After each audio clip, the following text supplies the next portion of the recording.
آسان عمل لیکن ثواب بہت زیادہ. سب سے پہلے الحمدللہ رب العالمین، اگر آپ یہ ایک مرتبہ پڑھیں گے آپ کے نام اعمال میں 30 نیکی لکھی جائے گی، 30 برائیاں اللہ تعالیٰ مٹھائیں گے. دوسرا جو عمل ہے وضو کے بعد 2 رکعت نماز پڑھیں گے تو اللہ تعالیٰ ہم کو جنت دیں گے. تیسرا جو عمل وہ یہ ہے کہ عشاء کی نماز کے بعد کبھی کبھی 4 رکعت پڑھیے تو اللہ تعالیٰ لیلۃ القدر کے برابر اللہ تعالیٰ ثواب دے گا.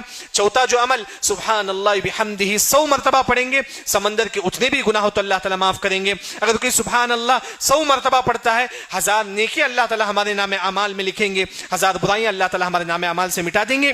اسی طرح مسجد میں کہیں بھی پروگرام چلتا ہے آپ وہاں آ کر بیٹھیے، صرف بیٹھنے کی وجہ سے 1 منٹ ہی 2 منٹ ہی اگر آپ بیٹھیں گے اللہ تعالیٰ ہمارے گناہوں کو معاف کریں گے. اسی طرح آپ دیکھیں گے کوئی مالدار صدقہ کرتا ہے، کوئی مالدار مسجد بنتا ہے، کوئی مالدار غریب کو دیتا ہے. اب بولو کہ اگر میرے پاس بھی پیسہ ہوتا تو میں بھی غریب کو دیتا، اگر میرے پاس بھی پیسہ ہوتا تو میں بھی مسجد بنتا. اللہ تعالیٰ آپ کو بھی مسجد بننے کے برابر ثواب دے گا کیونکہ اللہ تعالیٰ دلوں کی بات اللہ تعالیٰ جانتا ہے. اسی طرح صف میں اگر جگہ خالی ہے اگر آپ اس کو فل کرتے ہیں تو اللہ تعالیٰ ہمارے لیے جنت میں ایک گھر بنا دیں گے. اسی طرح ایک اور جو عمل ہے، کوئی ہمارے سامنے غیبت کرتا ہے، آپ بولتے ہیں کہ بھائی اللہ کے واسطے غیبت نہ کرو، آپ صرف اتنا بولیں گے اللہ تعالیٰ ہم کو نار جہنم سے بچائیں گے. اسی طرح پانی پلانا ایک عظیم صدقہ ہے.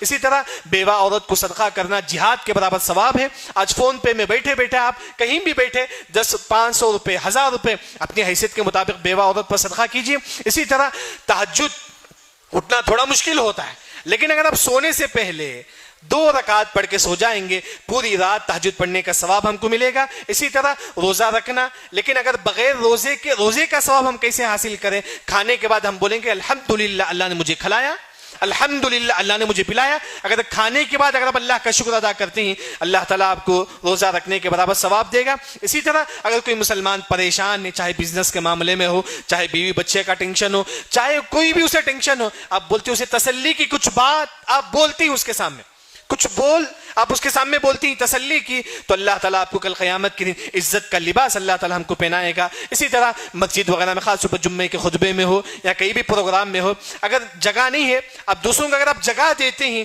اللہ تعالیٰ آپ کے مال میں کشادگی دے گا، رزق میں کشادگی دے گا، عمر میں کشادگی دے گا، قبر میں کشادگی دے گا، بلکہ دنیا اور آخرت میں اللہ تعالیٰ ہم کو کشادگی دے گا.